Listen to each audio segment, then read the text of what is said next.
Papuri po sa ating Diyos. Salamat po sa Panginoon sa araw na ito na ipinagkaloob niya po sa ating lahat. Nawa po ay patuloyan po nating maranasan ang Panginoon sa ating mga buhay. Tayo po ay manalangin.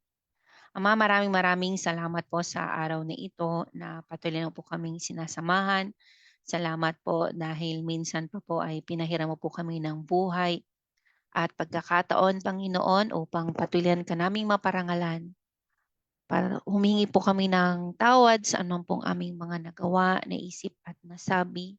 Tawarin mo po kami, Panginoon, at salamat po sa patuluyang pagpapaging dapat mo po sa aming mga ginagawa, Panginoon, na paglapit sa iyo. Salamat, aming Panginoon, na patuloyan kaming umaasa at tinutulungan mo kaming patuloyang magtiwala sa iyo. At salamat din po sa mensahe mo po para sa aming lahat sa araw na ito. Ikaw po ang magsalita po para po sa amin at yung mga pinapasabi mo lamang po ang siya kong masabi, Panginoon. Nalalaman po namin na talagang kontrolado mo po ang lahat ng bagay. Salamat po sa araw na ito sa Genesis 31 na amin pong mapapagbulay-bulayan. Nawa po ay talagang bigyan mo po kami ng karunungan, Banal na Espiritu Santo, upang maintindihan po namin ang aming pag-aaralan po sa umaga pong ito. Maraming maraming salamat po sa lahat po ng pagsama mo po sa amin, sa mga nakatune in na, maging yung mga mag-tune in pa lamang po mamaya o sa ibang araw. Salamat aming Panginoon sa mga salita mo na buhay at talagang palaging on time po sa aming pangangailangan. Purihin ka po, Ama, sa lahat ng ito, maging sa kaayusan ng mga ginagamit po namin para sa live na ito, maging ang internet connection, ang mga nakadata, maging ang power supply. Salamat po. Pinoprovide mo po ang lahat ng ito. Purihin ka po, Ama, sa pangalan ni Jesus. Amen. Maulang umaga po muli sa ating lahat. Salamat po sa Panginoon na kahit po maulan ay maayos pa rin po ang ating internet connection at ang power supply po. So dito na po tayo sa Genesis chapter 31. Ang pamagat nga po is Jacob flees from Laban. Po. So ito po ay may backstory po na mababasa po natin sa Genesis chapter 30. Na noon pong maipanganak na nga po si Jose, niloob na nga po ng Panginoon na magkaanak itong si Raquel at naipananganak na nga po ang kanilang panganay ni Jacob kay Raquel po kasi unang child po nila si Jose and may isa pa nga po na si Benjamin po. So nang maipanganak na po ni Jose, nagpaalam po itong si Jacob kay Laban na ang sabi ay pahintulutan na siyang makauwi sa kanilang tahanan sa Kanaan. At isasama niya na nga ang kanyang mga asawa at mga anak. At sabi niya, marahil ay sapat na po yung ipinaglingkod ko sa inyo kasi for almost 20 years po ang ipinaglingkod nitong si Jacob kay Laban po. Total of 20 years, 14 years. 7 for Leah, 7 years, another 7 years for Raquel, and almost 6 years po para sa kawan naman po ni Laban. Kasi nakita ni Laban na talagang pinagpala siya ni Yahweh dahil kay Jacob. Po. Pero dito, tinanggihan siya nga ni Laban na ang sabi ay sabihin mo kung magkano ang dapat kong ibayad sa iyo at babayaran kita. Para nga po sa kawan po, ni Laban. So dito ay talagang makikita natin na talagang naging greedy ito, makasarili itong si Laban. Kasi nga ay di po ba kapag sabi nga sa Genesis ay talagang um, kapag nagkaasawa na po talaga, kailangan ay hindi na po talaga makipisan sa kanilang mga magulang po. Kasi ito yung isa talaga sa rason. Talaga magkakaroon ng conflict po. Kasi nga po ay iba po yung way ng pagpapalaki no po, ng mga magulang sa atin. And syempre, iba din yung magiging way natin ng pagpapalaki sa ating mga anak. Pero syempre, dapat ay base pa din sa salita ng Diyos. Pero alam niyo po, kasi bawat pamilya po, tinuturing na yan na isang gobyerno. So, ibig sabihin talagang may kani-kanyang gobyerno ang bawat pamilya. No po? At again, iba-iba ang pagpapalaki sa mga anak kasi nga iba-iba din ang uri o klase ng tao, 'di ba? Wala naman talaga kahit nga ang twins, magkaiba pa rin talaga 'yan ng ugali po. So talagang magiging magkaiba din ang pagpapalaki mo diyan. No po? And yun nga, iba na din kasi lalo yung panahon ngayon. No po? At nung panahon natin o nung panahon ng ating mga magulang, iba-iba po talaga. Kaya nagiging iba-iba din yung way ng pagpapalaki pero nawa ay base pa din talaga sa salita ng Diyos. Pero hindi ko ito sinasabi para sabihing tama yung ginawa ni Jacob po. Pero kasi ito yung naging way niya po para makaalis na nga po kay Laban kasi iba na nga po yung turing sa kanya kung bakit po siya lumayas. So again no po nagkaroon sa chapter 30 po nagkaroon ng ng maayos na pakikipag-usap itong si Jacob kay Laban na kung maaari pahintulutan na silang makauwi pero dito nga ay tinanggihan ito ni Laban po. At talagang ilang beses niya ding dinaya pa no po, itong si Jacob dito po sa chapter na ito maging sa chapter 31. Basahin po natin, sabi po dito, nabalitaan ni Jacob na laging sinasabi ng kanyang mga bayaw na kinamkam na niyang lahat ang ari-arian ng kanilang ama at galing dito ang lahat niyang kayamanan. Napo na rin niyang nagbago na ang pakikitungo sa kanya ni Laban. So tamang-tama po yung sinasabi dito sa Santiago chapter 3 verse 16. Po sabi nga dito, sapagkat saan man nagahari ang inggit at makasariling hangarin, nagahari din doon ang kaguluhan at lahat ng uri ng masamang gawa. So ito na ano po, talagang nag-iiba na po yung mga bayaw ni Jacob maging mismong yung kanyang biyanan na si Laban. Nag-iba na yung pakikitungo sa kanya. Hindi na ito tulad din ng dati po. So kasi nga, sapagkat saan man naghahari ang inggit at makasariling hangarin, naghahari din doon ang kaguluhan at lahat ng uri ng masamang gawa. So talagang hindi po appropriate o hindi po talaga um, ah, yes, sa family natin, 'di ba? When sa ano pala natin, sa culture natin bilang Filipino, yung family, close family ties po talaga po.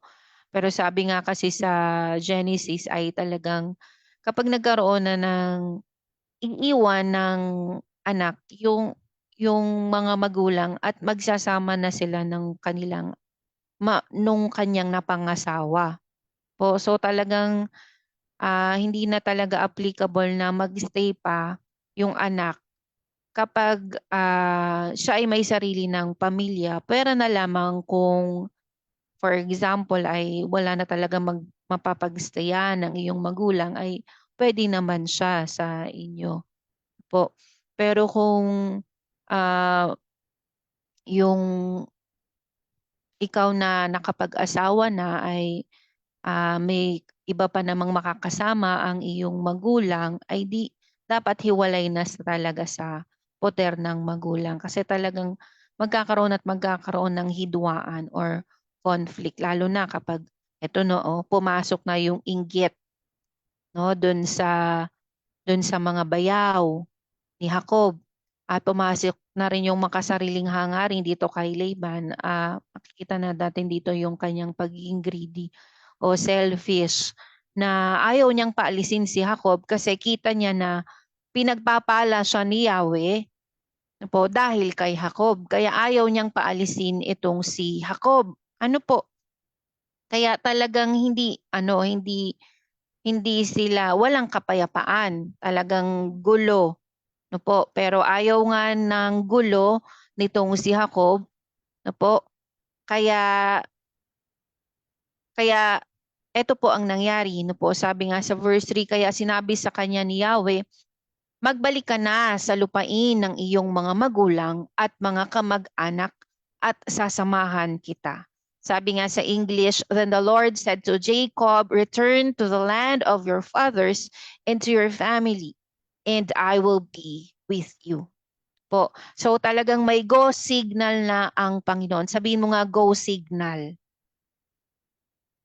Again, may mga lugar na pinapagstayan sa atin ng Panginoon, di ba? Nung sa Genesis 29, kung di ako 28, kung di ako nagkakamali, ay binasbasan nitong si Isaac, si Jacob, no po, para sabihin na pumunta ka sa iyong tiyo Laban, doon ka magstay. Pwede ka ding maghanap ng mapapangasawa mo doon mula sa mga anak ng iyong tiyo Laban. Di po ba? So, may go signal itong si Isaac for Jacob to go. Ano po, to go. And doon siya nagstay for almost 20 years sa kanyang tiyo Laban. So, dito naman sa Genesis 31, may go signal na ang Panginoon to return. No po, na bumalik sa kanyang mga kamag-anakan sa lugar ng kanyang tatay at ng kanyang pamilya. At ang may promise pa dito ang Panginoon that He will be with Jacob. Po. So kaya nga sabi nga sa Roma 8:31, ano pa ang masasabi natin tungkol dito? Kung ang Diyos ay panig sa atin, sino ang makakalaban sa atin? Po. So talagang if may go signal na po ang Panginoon, you go. Na po? Again, may mga pinapagstayan ng Panginoon sa atin. Pero kung pinapaalis ka na ng Panginoon dyan, umalis ka na. Kasi hindi na magiging pagpapala kapag nagstay ka pa dun sa pinagstayan mo. May go signal na ang Panginoon. So pag may go signal na ang Panginoon, you go. Kasi magkakaroon lang ng hidwaan kapag nagstay ka pa. Hindi ka na magiging pagpapala dun sa place na yon kapag nagstay ka pa. Hindi na din makakabuti sa iyo personally o sa iyong pamilya kapag nagstay ka pa. Doon sa gusto mo doon sa gusto mong pagstayan pero pinapaalis ka na pala ng Panginoon. So kapag pinapaalis ka na ng Panginoon ay sino nga ba ang pwedeng lumaban sa atin? Dito naman sinasabi sa Roma 8 no po, na talagang lahat po ay nagkakalakip-lakip para po sa mga mahal ng Diyos. O, na sa kabila na nga ng mga paghihirap po na dinanas nitong si Jacob dito po sa poder ni Laban, ay makikita natin na talagang kasama niya ang Diyos. Sabihin mo nga kasama ang Diyos. Yun po kasi yung pinakamahalaga. Kasi nga, sa buhay na ito, hindi naman talaga smooth yung magiging ano natin yung ating lakad, hindi magiging smooth o yung takbuhin po natin. Pero ang pinakamahalaga ay kasama natin ang Diyos. Po, yun ang pinakamahalaga. Sabihin mo nga, yun ang importante. Na sa iyong ginagawa, talagang kasama mo ang Diyos. Mahirap kasi kapag ikaw lang pala yan. Mahirap. Napakahirap. Sobrang hirap. Pero makakaasa ka na sa kabila ng mga pinagdadaanan mo, po hirap, pasakit, o pagtitiis, problema, pagsubok, basta't kasama mo ang Diyos ay okay ka. Nasa maayos ka po talaga. Kahit na sabing nakakaranas ako ng pighati dito, basta kasama mo ang Panginoon, okay ka kapatid, nasa maayos kang kalalagayan. Again, no po, kung ang Diyos ay panig sa atin, so sino ang makakalaban sa atin? Kasi yun nga, pinapaalis na nga po siya ng ating Panginoon. So sino nga ang susundin kapag nandito? Kasi sabi ni Laban, stay. Sabi ng Diyos, go. O sinong susundin po sa bagay na ito? Sige po, sagot po kayo. Kung sabihin ng tao, hindi, you stay. Ano maayos kapag nandito ka. Eh, ang sinabi ng Panginoon, go. So, syempre, thank you po sa inyong sagot. Ang Panginoon na ang susundin mo. Lalo na kapag sinabi niyang sasamahan kita, umalis ka na, sasamahan kita. So talagang ang Diyos ang ating susundin, ang Panginoon ang masusunod.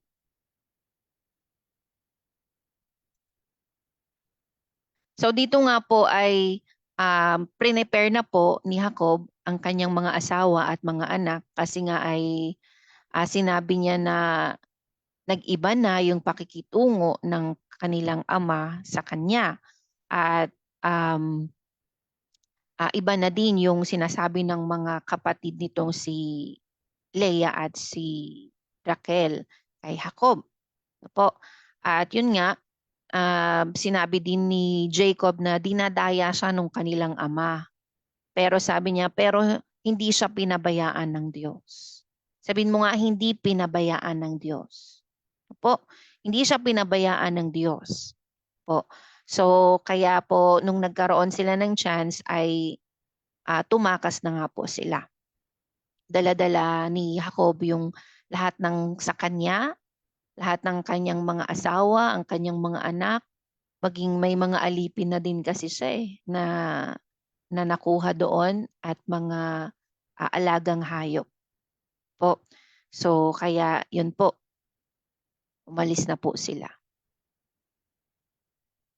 So sabi dito, nakalipas ang 3 araw bago malaman ni Laban na lumayas si Jacob. Kaya't hinabol niya si Jacob kasama ang mga kamag-anak niya sa loob ng 7 araw.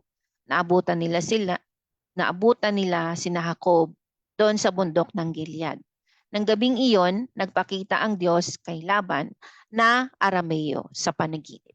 Sinabi ng Diyos sa kanya, huwag mong gagawan ng masama si Jacob. Po, so talagang, if the Lord is for us, then who can be against us? Po, sabi nga sa kanta, the enemy meant it for evil, pero hindi ito makaka-penetrate sa iyo hanggat hindi ito inaalaw ng Diyos. No po? So dito, talagang kahit itong si Laban ay walang tamang kaugnayan sa Panginoon, kayang-kaya pa rin siyang kausapin ng Diyos. Kaya nga kapatid, sa ating panahon ngayon, kung sino man yung may merong balak o masamang balak sa iyo, huwag kang patalo. No po, syempre hindi naman natin nga alam kung sinong may masamang balak sa atin. Ang ibig ko pong sabihin, talagang mas magandang magtiwala sa Panginoon. Mas magandang umasa sa Panginoon. No po? Kasi kontrolado ng Diyos ang lahat ng bagay. Yes, even itong masasamang taong ito, kontrolado sila ng Diyos. Sabihin mo nga, kontrolado ng Diyos ang lahat ng bagay. Po ba? Talagang walang mapapangyari nang hanggat hindi ito pinahihintulutan ng Panginoon. Walang pwedeng mangyari. Ito po. Kaya ang sabi nga ay, huwag mong gagawan ng masama si Jacob. Po. So talagang gustong-gustong saktan nitong si Laban, etong si Jacob. Pero ang sabi ng Diyos, sa panaginip ni Laban, huwag mong gagawa ng masama si Jacob. Kaya ang sabi nga ni No, tapos yun nga, nagkita na sila. Po. So nagkita na sila. So ang sabi ni Laban, may dahilan ako para gawan ka ng masama. Kasi nga yung um, um, dito sa portion ng um, 25, no po. So nagtayo po si Jacob ng tolda and then pinuntahan siya doon ni Laban. Po naabutan sila. So ito yung isa sa sinabi ni Laban kay Jacob. Sabi ni Laban nga. May dahilan ako para gawan ka ng masama. Kaya lang, pinalaan ako kagabi ng Diyos ng iyong ama na huwag kitang gagawan ng masama. Po. So talagang ano po no, kontrolado ng Diyos. Even yung kilala mong pinakamasamang tao, kontrolado siya ng Diyos. Kaya nga, talagang papayapa tayo sa Panginoon. Amen po ba? Papayapa talaga tayo sa Panginoon. Kahit na sa lahat po ng ating mga pinagdadaanan, po, talagang piliin po nating pumayapa sa harapan ng Panginoon. Kasi alam ng Diyos ang kanyang ginagawa. Ang, ang pwede lang nating gawin ay mag-request. Lord, pwede po ba? Opo. Pero mas alam ng Diyos ang makakabuti. Sabihin mo nga, mas alam ng Diyos. Opo. Kahit sabihin pa natin sa isipan natin na mas makakabuti itong bagay na ito, mas alam pa din ng Diyos ang makakabuti para sa iyo at para sa akin. Opo. Kaya pumayapa tayo sa Panginoon. Alam niya ang kanyang ginagawa. Hindi mo kailangang diktahan ang Diyos. Ang magagawa lang natin ay mag-request sa Panginoon. Pero huwag tayong magagalit sa Panginoon. Huwag tayong magtatampo sa Panginoon. Opo, kung hindi man nangyari yung ating request. Kung nagawa mang magtampo sa Panginoon, kung nagawa mang magalit sa Panginoon, hingi lang ng tawad. Kasi may mga pagkakataon talaga na nagtatampo tayo sa Panginoon. Kasi may mga request tayo na ang sagot ng Lord ay no. Opo, may mga request talaga tayo sa Panginoon na may sagot na no. So, hindi ka kailangang magtampo. Again, kung may tampo, hingi lang ng tawad sa Panginoon kasi talagang may mga desisyon talaga tayo o may mga emotion talaga tayo sa atin, tayo bilang tao na akala natin ay tama pero nawa ma-realize natin na mali para makahingi talaga tayo ng tawad sa Panginoon ng totohanan. Po, so no? Binalaan siya ng Panginoon. Kaya hindi niya gagawa ng masama itong si Jacob. Po. So sabi naman ni Jacob dito, hindi na siya nagpaalam kasi sabi ba't di ka nagpaalam? Eh kasi 'di ba nung 30 nagpaalam, 'di ba hindi naman pumayag. Hindi naman pumayag, no po. Pero yun nga, since may go signal na ang Panginoon, kahit sabihin pa ni Laban na ba't di ka nagpaalam, eh may go signal na ang Panginoon. So kaya itong si Jacob ay hindi na nga nagpaalam kasi natatakot siya. Natakot din si Jacob na magpaalam na kasi baka pilitin ni Laban na bawiin yung mga asawa niya at mga anak.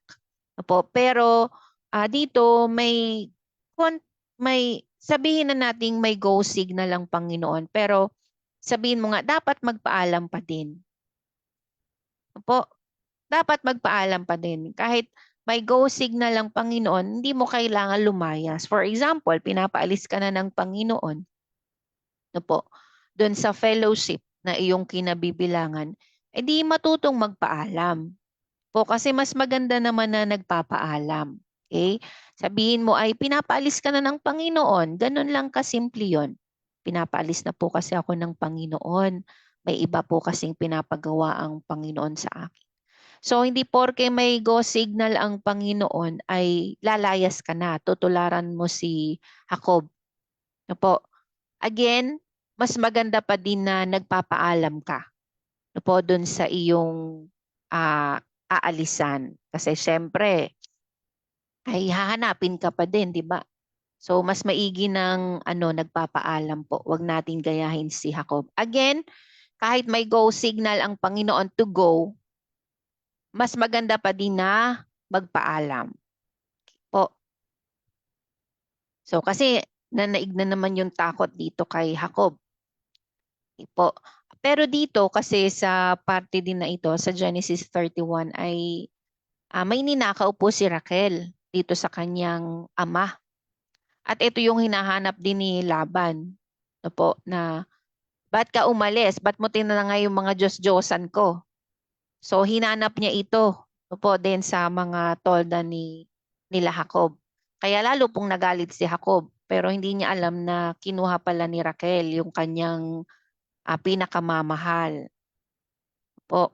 At dito nag-grant din or nagsabi po ng sama ng loob itong si Jacob dito po sa chapter na ito na sa loob ng 20 years ay talagang pinagsilbihan niya itong si Laban. Parang hindi pa ba enough yon? Bakit mo ako ginaganito? Ano bang kasalanan ko sa'yo? Na nagganon na po, no? Si Jacob dito kay Laban. Okay po.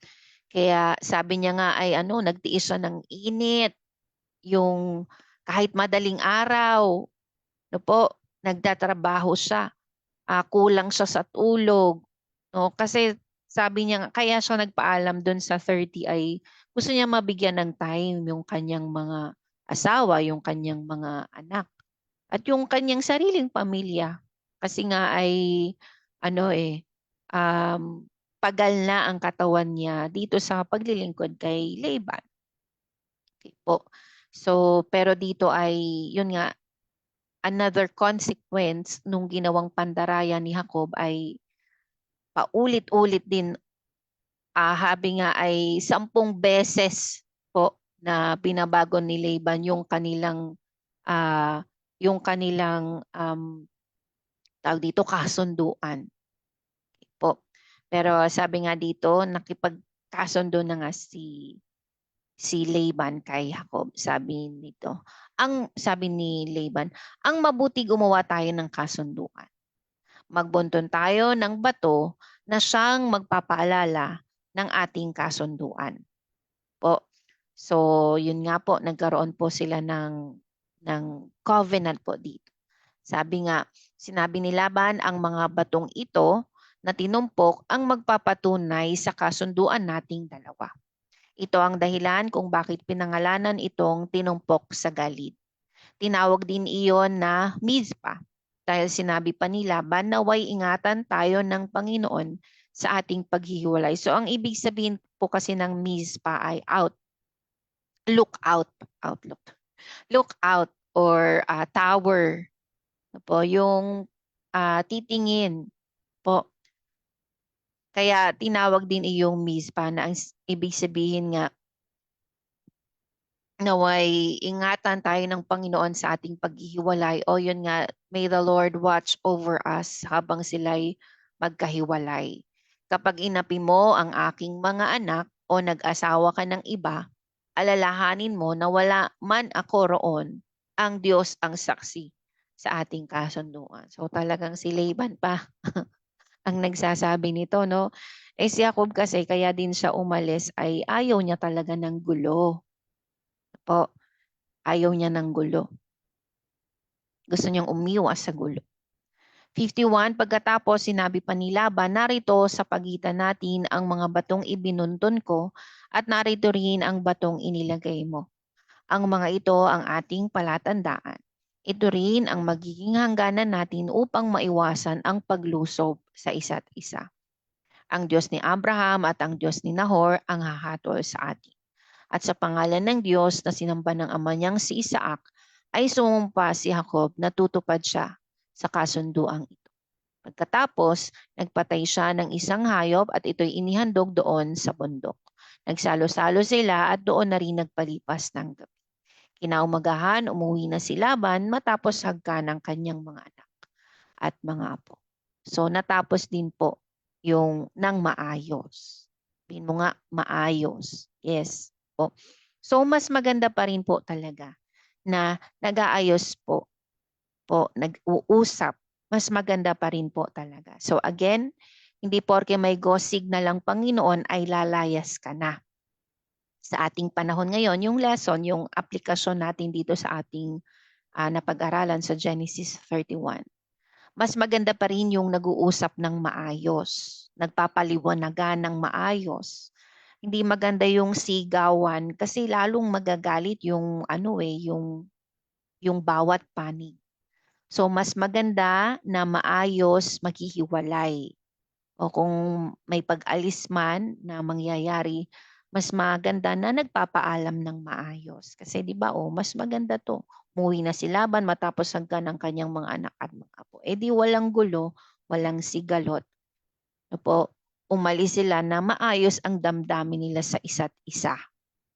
Umalis sila na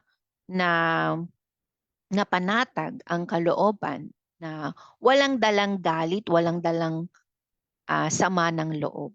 Mas maganda po yon na maayos.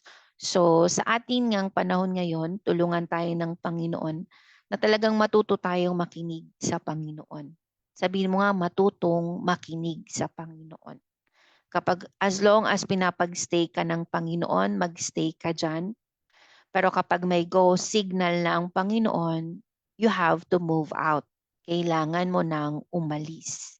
Pero kailangan pa rin makapagpaalam ng maayos doon sa aalisan para, alam mo yon, maipag-pray ka bago ka umalis. Po. Wag gagawin yung lalayas o aalis ng walang paalam. Okay po. So salamat po sa Panginoon sa araw na ito, sa kanyang mensahe para po sa atin. Naniniwala po ko na meron pa pong ibang mensahe ang Panginoon para sa inyo. So yan po yung pagbulay-bulayan po natin sa buong araw na ito. Amen. Tayo po ay manalangin. Ama, salamat po sa iyong mensahe para sa bawat isa sa amin, Panginoon. Talagang matuto po kaming makinig sa iyo. At tulungan po kami na talagang mas naisin po namin na mas maging maayos po ang mga bagay-bagay. At kung meron nga po kaming mga pinagdaraanan sa buhay na ito, salamat Panginoon dahil batid mo po ito. Wala pong nalilingid sa iyo at mas alam mo po talaga yung makakabuti para sa amin. Continue to strengthen us, patuloyan mo kaming patatagin, Panginoon, sa lahat po ng aming pwede pang daanin o pagdaanan sa buhay na ito. Salamat aming Panginoon na talagang ikaw ang aming katatagan, ikaw ang aming lakas, ikaw ang aming pag-asa. Kaya patuloyan kaming papayapa sa iyong harapan na alam mo po ang lahat ng bagay, Panginoon. At habang patuloyan kaming naghihintay sa iyong ikalawang pagbabalik, ay tulungan mo po kami na magawa po namin yung ipinapagawa mo po sa aming lahat. Maraming salamat po aming Panginoon sa lahat po ng biyaya mo po sa buhay po ng bawat isa sa amin, Panginoon. Pinapapurihan ka namin sa kapangyarihan mo po na talagang kumikilos sa buhay ng bawat isa. Katagpuin mo po ang pangailangan po ng aming daddy at ng aming buong pamilya, ng aming mga lola, mga tito at tita, mga kamag-anakan, at mga mahal sa buhay, mga kaibigan. Salamat, Panginoon, sa kanilang mga buhay. Patuloy mo din katagpuin ang pangailangan ng aming Pastor Lito at ng kanyang mga kamag-anakan. Maging ni Ellery, Lord, at ng kanyang buong pamilya. Ng aming Sis Amy, Panginoon, salamat po.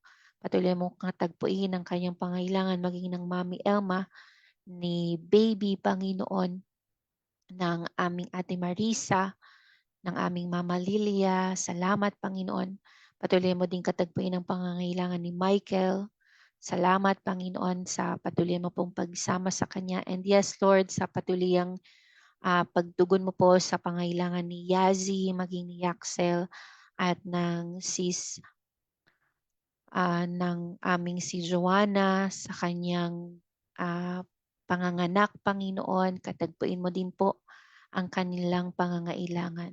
Salamat din po sa patuloyang pagtagpo mo po sa pangangailangan ng pamilya ni Lovely, ng pamilya po ng aming Ate Rosel, ng pamilya po ng Mama Len, ng mag-asawang Hazel at Christian, ng pamilya po ng Ate Elena. Katagpuin mo po ang kanilang pangangailangan, ang patulang himala mo po kay Crazy at sa kanyang mga mahal sa buhay, sa aming kapatid na Bernie at sa kanyang pamilya, Panginoon. Salamat din po sa patulang pagtagpo mo po sa pangailangan po ng pamilya po ni Bok, at ng pamilya po ng Ninang Mini at Ninong Uda, ng pamilya po ng Nanay Lorna at ng Tatay Umeng, ang patuloyang pagtagpo mo po sa pangailangan po ng aming Nanay Vicky at ng kanyang buong pamilya, ng aming Nanay Vilma at ang kanyang buong pamilya, maging ang patuloyang himala mo po kay Nanay Lemia at sa kanyang mga mahal sa buhay. Patuloy mo din katagpuin ang pangailangan po ng aming Teacher Bell, ng Sir Newell at ni Noe, sa patuloy ang pagtagpo mo po sa pangailangan po ni Joanna at ng kanyang buong pamilya, maging ng aming Ate Caris at ng kanyang buong pamilya, ni Deng at ni Lucille, ni Micah at ng kanyang buong pamilya, maging ng aking nag-iisang asawa at ng aming mga anak. Patuloy mong katagpuin ang pangailangan po ng aming mga kapatiran from Apayao, from Ormoc, from Cebu, uh, from Olongapo, at from other parts po ng Pilipinas and abroad. Salamat po sa patuloy pagtagpo mo po sa pangailangan ng aming mga kapatiran from Japan and sa lahat po ng mga nagsi-7x7. Salamat aming Panginoon sa patuloy pagtagpo mo po sa pangailangan po ng mga kapatiran po from Miracle of Life and from other fellows. Yes po, we pray po for Nanay Nelia and for Papa Mar and his family. Salamat po sa patuloy pagtagpo mo po sa kanilang pangailangan, maging ng Nanay Nene. Salamat aming Panginoon, maging sa iba pa po na nakakapanood at nakakapakinig ng live na ito. Patuloy mong katagpuin ang kanilang pangailangan, Panginoon, ayon po sa iyong kalooban para po sa kanilang mga buhay. Purihin ka po, Ama, maging sa aming kapatid na Cherry na nasa Hong Kong, patuloy mo din katagpuin ang pangangailangan niya, maging ng kanyang mga mahal sa buhay. Salamat po aming Panginoon na patuloyan mo pong kinakatagpo din ang pangailangan ng Ate LP at ng kanyang buong pamilya, Panginoon. Purihin ka po, Ama, sa lahat ng ito. At salamat po sa araw na ito. Nawa mapalugunan ka namin, Panginoon, itong end week po ng August, maging itong padating na September. Patuloy ka naming mapaluguran, maparangalan at mapapurihan. Sa pangalan ni Jesus. Amen. Amen. Purihin po ang ating Panginoon. Salamat po sa Panginoon sa araw na ito at sa lahat po ng mga nakapanood at nakapakinig sa ating live. Yes, sa atin pong si Lovely. Hi Lovely, patuloy kang samahan, patatagin at palakasin ng Panginoon kasama nag-iisa mong asawa, ang inyong mga anak at sila Tatay Rading, Nanay Lorna at si Michael nasa ibang bansa, maging si Pretty. Salamat sa sa buhay nyo. Salamat din po sa buhay po ng ating Mama Len, Kuya Ronnie at ng ni Papay. Yes, patuloy din siyang paghimalaan ng Panginoon kasama ang pamilya ng Mama Beng at ng mga mahal mo po sa buhay na nandito sa Cavite at nasa Pantihan at Bicol.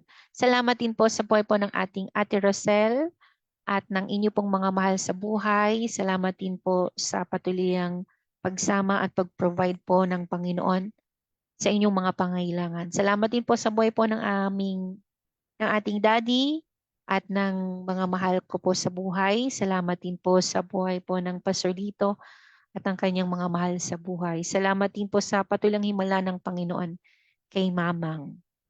Yes, kapatid na Hazel, maraming salamat sa buhay mo at sa buhay ng iyong nag-iisang asawang si Christian. Patuloy kayong paghimalaan ng Panginoon kasama si Mama Lilia at ang inyo po niya at mga mahal niyo pa sa buhay.